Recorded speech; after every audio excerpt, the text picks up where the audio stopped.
Hello friends, स्वागत है आपका करियर कॉन्वेंट के यूट्यूब चैनल पे। साथियों, आज का जो हमारा डिस्कशन का टॉपिक है उसका नाम है जीआईटी इम्प्लीमेंटेशन। जी हाँ, आज हम बात करने वाले हैं जीआईटी इम्प्लीमेंटेशन को लेकर और हम देखेंगे कि किस प्रकार एक ऑटोमोटिव कंपनी ने अपने यहाँ पे जीआईटी को इम्प्लीमेंट किया और जीआईटी को इम्प्लीमेंट करने के बाद उन्हें विद इन 3 मंथ 1 करोड़ से ऊपर की सेविंग मिली। आइए इस केस स्टडी को शुरू करते हैं। कंपनी का ओवरव्यू लेते हैं जिन्होंने अपने यहाँ पे जीआईटी को इम्प्लीमेंट किया। कंपनी का नाम केकेआर इंडस्ट्रीज प्राइवेट लिमिटेड है। कंपनी ऑटोमोटिव कंपोनेंट्स मैन्युफैक्चरिंग में डील करती है। कंपनी का एनुअल टर्नओवर 200 प्लस करोड़ है। कंपनी के एम्प्लॉइज 400 प्लस हैं। कंपनी की लोकेशन गुड़गांव हरियाणा है और कंपनी का जो गोल है वो है जीआईटी को इम्प्लीमेंट करना, जिससे उनकी इन्वेंट्री और लीड टाइम कम हो। आइए कंपनी के की प्रोडक्ट्स के बारे में समझते हैं। कंपनी रबर बुशिंग की मैन्युफैक्चरिंग करती है। इसके अलावा इंजन माउंट्स भी बनाती है। कंपनी के जो मेन कस्टमर हैं वो टीयर 1 ओईएम्स हैं और कंपनी का जो मंथली आउटपुट है वो 1.5 लाख प्लस यूनिट्स है। प्रॉब्लम स्टेटमेंट की बात करते हैं। कंपनी के पास 1.5 करोड़ की आइडियल इन्वेंट्री है। कंपनी का on average different manufacturing process में 16 डेज का वीआईपी इकट्ठा होता है। मटेरियल के ना होने की वजह से कंपनी का जो प्रोडक्शन लॉस है वो मंथली 25 लाख है। और इन सब वजह से शॉप फ्लोर पे जो इम्पैक्ट है वो यह है कि उनका स्पेस यूटिलाइजेशन इनएफिशिएंट है, जिसकी वजह से उनको शॉप फ्लोर पे मटेरियल का मैनुअल मूवमेंट करना पड़ता है।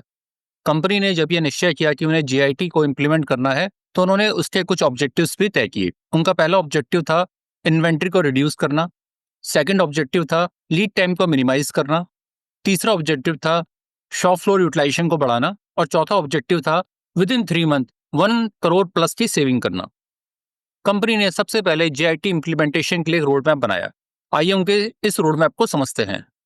कंपनी ने यह निश्चय किया कि वो अगले 3 महीने में अपने यहाँ पे जीआईटी को इम्प्लीमेंट करेंगे और चौथे महीने में जीआईटी इम्प्लीमेंटेशन के पश्चात जो कॉस्ट सेविंग मिली है उसे कैलकुलेट करेंगे।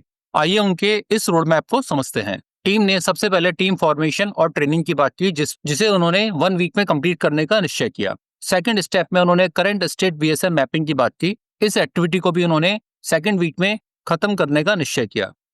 तीसरे स्टेप में रूट कॉज एनालिसिस और गैप आइडेंटिफिकेशन की बात की गई। इस एक्टिविटी को 3rd वीक में खत्म करने का निश्चय किया गया। फोर्थ स्टेप में शॉप फ्लोर पे 5S हाइजीन का और कानमान को एस्टेब्लिश करने की बात की गई और इस एक्टिविटी को कंपनी ने वीक 4 और 5 में समाप्त करने का निश्चय किया। अगले स्टेप में कंपनी ने एसएमईडी और जिदोका के इम्प्लीमेंटेशन की बात की और इस एक्टिविटी को उन्होंने वीक 6 और वीक 7 में कंप्लीट करने का निश्चय लिया। अगला स्टेप लेआउट रिडिजाइन का था, जिसका मतलब यह था कि उनको अपने शॉप फ्लोर पे सेलुलर मैन्युफैक्चरिंग को एस्टेब्लिश करना था।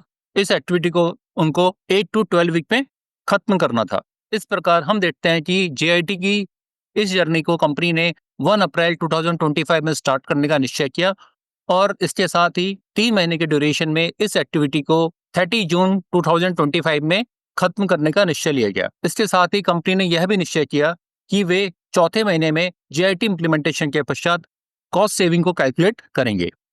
इसका मतलब यह था कि वो जुलाई मंथ में अपनी कॉस्ट सेविंग को कैलकुलेट करने वाले थे। जैसा कि निश्चय किया गया था, कंपनी ने सबसे पहले टीम फॉर्मेशन और ट्रेनिंग पे जोर दिया।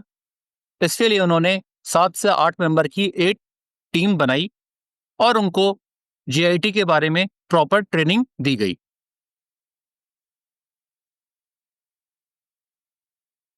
टीम को यह बताया गया कि किस प्रकार जीआईटी लीन मैन्युफैक्चरिंग का एक इंपॉर्टेंट टूल है और इसका ऑब्जेक्टिव होता है शॉप फ्लोर पे वेस्ट को मिनिमाइज करना और एफिशिएंसी को ऑप्टिमाइज करना। जीआईटी का एक मीनिंग यह भी है कि सभी एक्टिविटी को जस्ट इन टाइम पे किया जाए।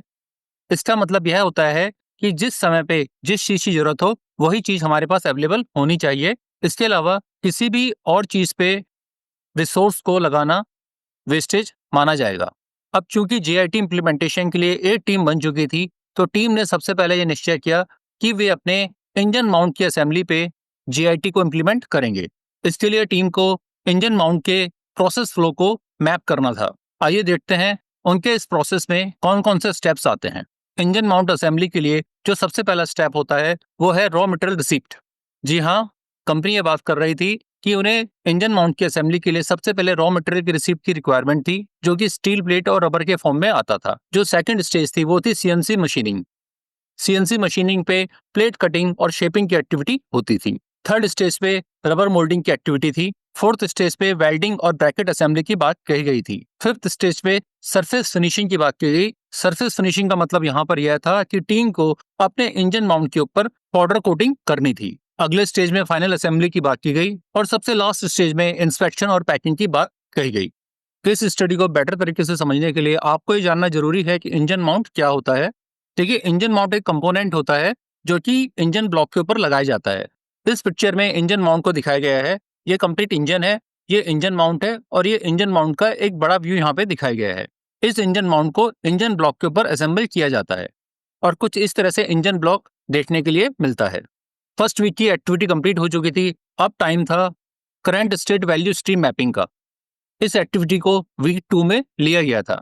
टीम ने हर प्रोसेस स्टेज के अगेंस्ट में साइकिल टाइम को मैप किया, चेंज ओवर टाइम को मैप किया, WIP इन्वेंट्री को मैप किया, लीड टाइम को मैप किया और ये देखा कि कितना उनको मशीन पे अप टाइम मिलता था। हम रॉ मटेरियल इन्वेंट्री की बात करते हैं।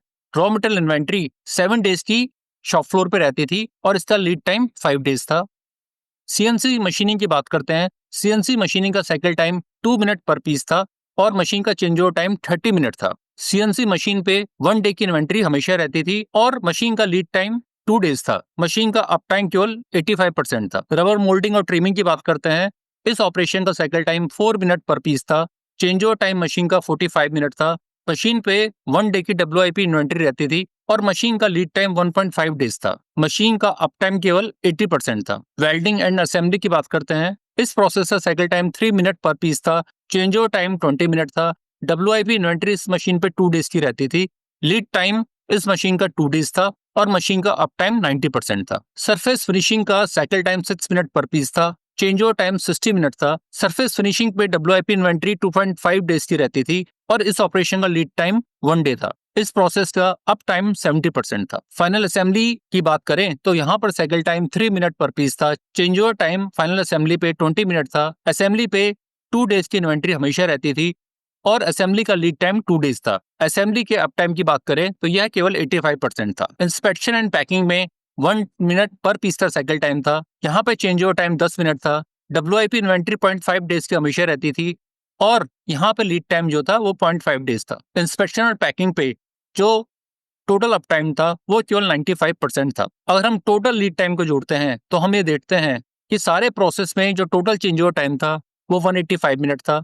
WIP इन्वेंट्री 16 डेज की थी और लीड टाइम 14 डेज का था। अगर हम इस प्रोसेस को थोड़ा और अच्छे से देखें तो हम ये समझ पाएंगे कि टोटल वैल्यू एडिड जो टाइम था वो केवल 19 मिनट का था।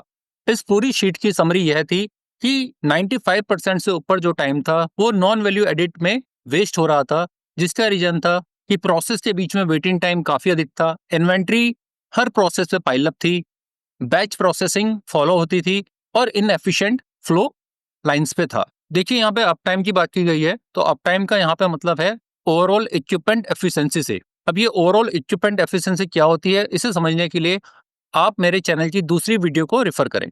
इस पूरे वैल्यू स्ट्रीम मैपिंग की एक समरी शीट बनाई गई, आइए उसे समझते हैं। देखिए, टोटल लीड टाइम 14 डेज से निकल के आया था। WIP इन्वेंट्री 16 डेज की पाइलअप थी। इन्वेंट्री की जो कॉस्ट थी वो 1.5 करोड़ की थी। मैन्युफैक्चरिंग प्रोसेस की बात करें तो टोटल 7 मैन्युफैक्चरिंग प्रोसेस थे, जिसमें CNC machining, rubber moulding, trimming, welding और असेंबलीज थी। टोटल चेंज ओवर टाइम की बात करें तो सारी मशीन्स का जो टोटल चेंज ओवर था वो 185 मिनट था। इस सारे प्रोसेस में 6 ऑपरेटर्स एंगेज रहते थे और कहीं पे भी पुल सिस्टम नहीं था। सभी जगह पे पुश सिस्टम अप्लाई होता था। डिफरेंट प्रोसेस के बीच में लॉन्ग डिलेज मिलते थे और हायर वेटिंग टाइम मिलता था। VSM करने के बाद अब टीम का नेक्स्ट ऑब्जेक्टिव था कि वो वीक 3 में इन सारे इश्यूज का रूट कॉज एनालिसिस करें और ये देखें कि आखिर क्या कारण थे जिसकी वजह से इतने सारे लॉसेस शॉप फ्लोर पे देखने को मिलते थे। हाई लीड टाइम को एनालाइज किया गया तो देखते हैं कि क्या रूट कॉज निकलते हैं। हाई लीड टाइम के लिए जो रिस्पॉन्सिबल कॉजेस थे वो थे no pull system, push based production. जी हाँ, इसका मतलब यह होता है कि कहीं पे भी पुल सिस्टम अप्लाई नहीं था, केवल पुश सिस्टम पे पूरा शॉप फ्लोर काम कर रहा था। ये पुल सिस्टम पुश सिस्टम क्या होते हैं, इसको समझने के लिए आप मेरे चैनल की दूसरी वीडियो को रेफर करें। प्रोसेस के बीच में सभी जगह पे बैच प्रोसेसिंग थी, जिसकी वजह से काफी ज्यादा डिलेज था। वर्क स्टेशंस के बीच में काफी लॉन्ग ट्रेवल डिस्टेंस होता था और ऑपरेटर को डिफरेंट वर्क स्टेशंस के बीच में काफी ज्यादा चलना पड़ता था। वर्कलोड डिस्ट्रीब्यूशन सारे प्रोसेस में अनबैलेंस था। इसका मतलब यह है कि कुछ प्रोसेस पे वर्कलोड काफी ज्यादा था जबकि कुछ प्रोसेस पे वर्कलोड कम था। हाई इन्वेंट्री के कॉजेस को समझते हैं। जो पहला कॉज था वो था forecast based production, not demand driven. इसका मतलब यह है कि शॉप फ्लोर पे जो प्रोडक्शन था वो डिमांड के बेस पे ना होके केवल एक फोरकास्टिंग बेस पे होता था। प्रोडक्शन वॉल्यूम अनसर्टेनिटी की वजह से मशीन्स पे काफी ज्यादा सेफ्टी स्टॉक पाइलअप हो रहता था। ऑपरेटर्स को ओवर प्रोडक्शन की हैबिट थी। इसका मतलब यह था जितनी आवश्यकता थी उससे ज्यादा प्रोडक्शन करते थे। और लास्ट जो कॉज था वो था लैक ऑफ मटेरियल विजिबिलिटी, क्योंकि उनको ये कंफर्म नहीं होता था कि उन्हें कब मटेरियल मिलने वाला है। इसकी वजह से प्लानिंग हमेशा डिस्टर्ब रहती थी। High work in process. आइए हाई डब्ल्यूआईपी के कारणों को समझते हैं। जो पहला कारण था वो था असेंबली और सरफेस फिनिश स्टेशंस का बॉटलनेक। इस पूरे प्रोसेस में असेंबलीज और सरफेस फिनिश बॉटलनेक का काम कर रहे थे। यहाँ पे बॉटलनेक का मतलब है कि असेंबली और सरफेस फिनिश स्टेशंस पे सबसे ज्यादा टाइम लगता था। सेकंड जो रीजन था वो था वेटिंग ऑफ मटेरियल और ऑपरेटर, जिसका मतलब है कि मशीन्स पर हमेशा ऑपरेटर्स और मटेरियल का वेट किया जाता था। तीसरा जो कारण था वो था process time variation, no standard work. Process time में काफी ज्यादा वेरिएशंस था। और चौथा जो रीजन था वो था absence of visual management, no kanban. जी हाँ, इसका मतलब यह था कि शॉप फ्लोर पे कानमान फॉलो नहीं होता था और विजुअल मैनेजमेंट का भी काफी अभाव था। रूट कॉज में जो चौथा मेन रीजन निकल के आया था वो था मशीन का हाई चेंज ओवर टाइम। इसके कारणों को समझते हैं। देखिए, जो पहला सबसे इंपॉर्टेंट कारण निकल के आया था, tool and fixture not organise. इसका मतलब यह था कि शॉप फ्लोर पे और मशीन पे 5S फॉलो नहीं होता था, जिसकी वजह से मशीन्स पे टूल और फिक्चर्स अवेलेबल नहीं होते थे। नो एसएमईडी, शॉप फ्लोर पे कहीं भी एसएमईडी को फॉलो नहीं किया जाता था। तीसरा जो कारण था वो यह था कि ऑपरेटर्स को पैरेलल चेंज ओवर के लिए ट्रेन नहीं किया गया था। वो एक समय पे केवल एक ही मशीन का चेंज ओवर करते थे। और चौथा जो इंपॉर्टेंट रीजन था वो यह था कि शॉप फ्लोर के लिए कोई भी एसओपी नहीं बनाई गई थी और केवल मैनुअल डॉक्यूमेंटेशन के बेस पे काम हो रहा था। एसएमईडी को समझने के लिए आप मेरे चैनल के दूसरे वीडियो को रेफर करें, तो वहां आप समझेंगे कि एसएमईडी कैसे जीआईटी में एक इम्पॉर्टेंट रोल प्ले करता है। टीम ने जीआईटी इनिशिएटिव्स की प्लानिंग की। उन्होंने निश्चय किया कि वो अपने शॉप फ्लोर पे सबसे पहले 5S को इम्प्लीमेंट करेंगे। सेकंड स्टेप पे वे हाइजूनिका की हेल्प से अपने शॉप फ्लोर पे लोड लेवलिंग करेंगे। तीसरे स्टेप पे वे लाइंस पे कानमान को स्टैब्लिश करेंगे। चौथे स्टेप में वे मोल्डिंग मशीन्स पे और प्रेस मशीन्स पे एसएमईडी को इम्प्लीमेंट करेंगे। पांचवें स्टेप पे वे मशीनों पे बिल्ट इन क्वालिटी यानी कि जिदोका को इम्प्लीमेंट करेंगे। और सबसे लास्ट में वे अपने मशीन की लेआउट पे काम करेंगे और सेलुलर लेआउट को अडॉप्ट करेंगे। टीम ने फोर्थ से सेवेंथ वीक के बीच में अपने शॉप फ्लोर पे 5S को इम्प्लीमेंट किया। उन्होंने हाइजुंका को अपनी प्लानिंग में शामिल किया। शॉप फ्लोर पे कानमान बोर्ड्स बनाए गए और कानमान की हेल्प से प्लानिंग की जाने लगी और मशीन्स पे मटेरियल की फीडिंग की गई। उन्होंने अपनी मशीन्स पे डाइस को चेंज ओवर करने के लिए एसएमईडी को अडॉप्ट किया और एसएमईडी की हेल्प से अपने साइकिल टाइम को रिड्यूस किया। एसएमईडी इंप्लीमेंट होने के बाद उनके चेंज ओवर टाइम और सेटअप टाइम में काफी कमी देखने को मिली। और इसके साथ साथ उन्होंने अपनी मशीन्स पे बिल्ट इन क्वालिटी यानी कि जिदोका को एस्टेब्लिश किया। सबसे लास्ट स्टेप में उनका काम था कि अपने मशीन के फ्लोर की लेआउटिंग को मैप करना। उन्होंने अपने फ्लोर की लेआउटिंग को मैप किया और ये देखा कि उनके शॉप फ्लोर पे बैच असेंबली लेआउटिंग फॉलो होती थी। डिपार्टमेंट लेआउटिंग में उन्होंने जाना कि रबर मोल्डिंग और ट्रिमिंग के बाद अगला जो बैच था वो वेल्डिंग में जाता था और वेल्डिंग में काम होने के बाद जो प्रोडक्शन बैच था वो सरफेस फिनिश के लिए मूव होता था। इन सारे प्रोसेस के बीच में जो मटेरियल्स का ट्रेवल पाथ था वो काफी लॉन्ग था।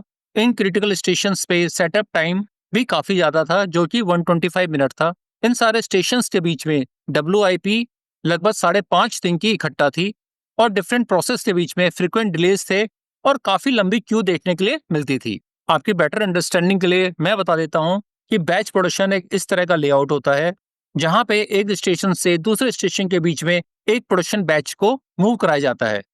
इसका मतलब यह होता है कि किसी भी एक स्टेशन पे पहले एक एक्टिविटी होती है और उस एक्टिविटी के कंप्लीट होने के बाद उस प्रोडक्शन बैच को दूसरी वर्क टेबल पे या दूसरे प्रोसेस पे मूव किया जाता है। और सिमिलर वे में जब सेकंड प्रोसेस में उस प्रोडक्शन बैच को कंप्लीट किया जाएगा तभी ये प्रोडक्शन बैच तीसरे वर्क स्टेशन पे मूव होता है। टीम ने यह निश्चय किया कि वे अपने शॉप फ्लोर पे बैच मैन्युफैक्चरिंग को एलिमिनेट करके सेलुलर मैन्युफैक्चरिंग को अडॉप्ट करेंगे और इसे फुल स्केल पे अपने प्रोडक्शन शॉप फ्लोर पे इम्प्लीमेंट करेंगे। इसके लिए उन्होंने 8 टू 12 वीक के बीच का टाइम लिया। उन्होंने अपने शॉप फ्लोर पे अपने प्रोसेस की रीलेआउटिंग की और बैच प्रोडक्शन सिस्टम के स्थान पे यू शेप्ड मैन्युफैक्चरिंग सेल को इम्प्लीमेंट किया। ऑपरेटर्स को मल्टी स्किल्ड किया गया ताकि वे एक ही समय पे एक से अधिक चेंज ओवर कर पाएं। यू शेप मैन्युफैक्चरिंग सेल और मल्टी स्किलिंग की होने की वजह से उनका सेटअप टाइम अब 45 मिनट आ चुका था। WIP भी 1.5 डेज की रह गई थी और शॉप फ्लोर पे जो स्पेस यूटिलाइजेशन था वो 30% तक इम्प्रूव हो चुका था। देखिए, सेलुलर मैन्युफैक्चरिंग एक यू टाइप की मैन्युफैक्चरिंग लाइन होती है जहां पे डिफरेंट प्रोसेस को यू शेप में अरेंज किया जाता है और ऑपरेटर्स को इस प्रकार से ट्रेन किया जाता है कि वे एक ही समय पे एक से ज्यादा प्रोसेस को देख सकें। इसके लिए यह आवश्यकता होती है कि ऑपरेटर को प्रॉपर ट्रेन किया जाए। यू शेप मैन्युफैक्चरिंग प्रोसेस को सेलुलर मैन्युफैक्चरिंग भी कहा जाता है। इस प्रकार हम देखते हैं इनपुट मटेरियल डिफरेंट प्रोसेस के बीच में यू शेप सेलुलर मैन्युफैक्चरिंग के रूप में ट्रेवल करता है और फाइनल आउटपुट हमें यू शेप के लास्ट स्टेशन पे मिलता है। इन बिटवीन ऑपरेटर्स होते हैं और ऑपरेटर इतने स्किल्ड होते हैं कि वे एक ही समय पे मल्टीपल चेंज ओवर और मल्टीपल मशीन्स को हैंडल कर पाते हैं। सेलुलर मैन्युफैक्चरिंग का सबसे बड़ा एडवांटेज ये है कि हमें यहाँ पे कंटिन्यूअस फ्लो अचीव होता है। GIT के सारे टूल्स को इम्प्लीमेंट करने के बाद टीम ने इम्प्रूव्ड वैल्यू स्ट्रीम की मैपिंग की। टीम ने यह पाया कि उनकी रॉ मटेरियल इन्वेंट्री घटकर 1.5 डेज पे आ गई थी। CNC मशीन का जो प्रोसेस था उसका साइकिल टाइम भी कम होकर 2 मिनट पर पीस पे आ चुका था।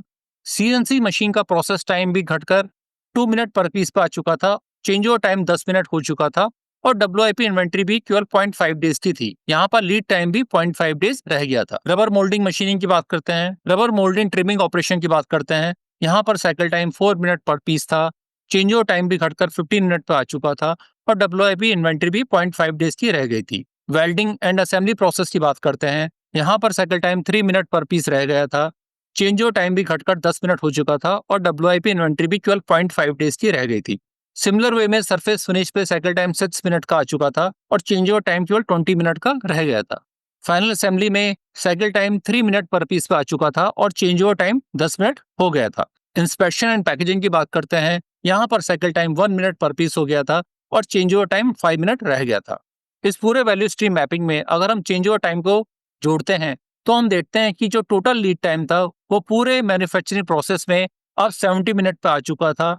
WIP इन्वेंट्री केवल 4 दिन की रह गई थी और लीड टाइम भी घटकर 4 डेज पे आ चुका था।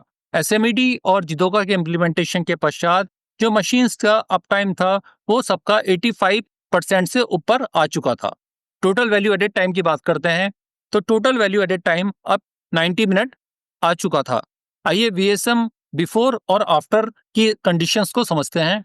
देखिए, जहां पे VSM के इम्प्लीमेंट होने से पहले इन्वेंट्री 1.5 करोड़ थी जो अब घटकर केवल 50 लाख पे आ चुकी थी और जो टोटल प्रोसेस का लीड टाइम था जो 14 डेज था वो GIT के इम्प्लीमेंट होने के बाद 4 डेज रह गया था। जो पहले 6 ऑपरेटर थे वे अब घटकर 3 ऑपरेटर्स में चेंज हो चुके थे।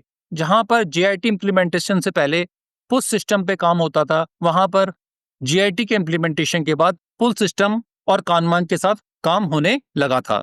सप्लायर अब मिल्क रन प्रोसेस को फॉलो करते थे जिसका मतलब यह था कि जब कंपनी को मटेरियल की जरूरत होती थी तभी सप्लायर उनको माल टाइम पर देते थे और सप्लायर के साथ यह एग्रीमेंट था कि वे हर 2 घंटे की शेड्यूलिंग में कंपनी के रिक्वायरमेंट के हिसाब से मिल्क रन के सिस्टम को फॉलो करें। आइए इस GIT इम्प्लीमेंटेशन की ओवरऑल समरी को समझते हैं। GIT इम्प्लीमेंटेशन में जहां lead time before GIT 14 days था वो अब घटकर 4 डेज आ चुका था और यहाँ पे 72% का इंप्रूवमेंट देखने के लिए मिला था। WIP इन्वेंट्री बिफोर GIT जो पहले 16 डेज की थी वो अब घटकर 4 डेज पे रह गई थी और यहाँ पर भी 75% का इंप्रूवमेंट देखने के लिए मिला था। WIP इन्वेंट्री अगर वैल्यू की बात करें जो कि बिफोर GIT 1.5 करोड़ की थी वो अब घटकर केवल 50 लाख पे आ चुकी थी और यहाँ पे डायरेक्ट 1 करोड़ की सेविंग देखने के लिए मिली थी। सेटअप टाइम की बात करें तो मशीन के जो सेटअप टाइम थे जो बिफोर GIT 185 मिनट लेते थे वे SMED और जिदोका के इम्प्लीमेंटेशन के पश्चात केवल 70 मिनट पे आ चुके थे और यहाँ पर 62% का इंप्रूवमेंट देखने के लिए मिला था। प्रोडक्शन डाउन टाइम की बात करें जिसकी वजह से हर मंथ में पहले 25 लाख का नुकसान हो रहा था वो जीआईटी इम्प्लीमेंटेशन के पश्चात केवल 5 लाख पर मंथ रह गया था और यहाँ पे 20 लाख की सेविंग देखने के लिए मिली थी। टीम ने यह निश्चय किया कि वे प्रोडक्शन डाउन टाइम की वजह से अभी जो 5 लाख पर मंथ का नुकसान था उसे भी कम कर 1 लाख पर मंथ पर लेके आएंगे।